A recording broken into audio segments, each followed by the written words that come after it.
Venue পরিবর্তন ইস্যুতে এখনও সমাধান আসেনি বলে জানিয়েছে বিসিবি।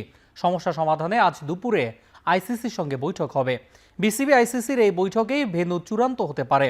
এর আগে এক বিজ্ঞপ্তিতে বিসিবি জানায়, ভারতের নিরাপত্তা ইস্যুতে ক্রীড়া উপদেষ্টার দেয়া বক্তব্য আইসিসির আনুষ্ঠানিক বিবৃতি নয়। এটা বিসিবি এবং আইসিসির নিরাপত্তা দলের আন্তঃবৈঠকের পর্যালোচনা। এদিকে শ্রীলঙ্কা নয়, ভারতেরই অন্য দুটি ভেন্যুতে বাংলাদেশকে খেলার প্রস্তাব দিতে যাচ্ছে আইসিসি। ভারতীয় সংবাদ মাধ্যমের প্রতিবেদনে বলা হয়েছে, টি-20 বিশ্বকাপের এক মাসেরও কম সময় থাকায় বাংলাদেশের ম্যাচগুলো লজিস্টিক কারণে অন্য দেশে সরিয়ে নেওয়া সম্ভব নয়। বিকল্প হিসেবে চেন্নাই এবং থিরুভানান্তপুরমে আয়োজনের কথা ভাবা হচ্ছে।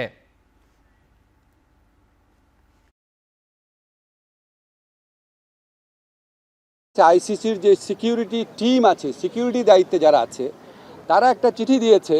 সেই চিঠিতে বলা হয়েছে 3টা জিনিস হলে বাংলাদেশ টিমের নিরাপত্তা আশঙ্কা বাড়বে।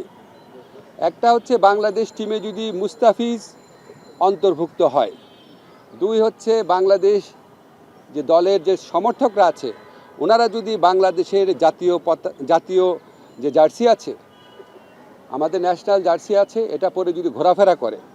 আর 3rd হচ্ছে ইলেকশন যত এগিয়ে আসবে তত নাকি বাংলাদেশ দলের নিরাপত্তা আশঙ্কা বৃদ্ধি পাবে।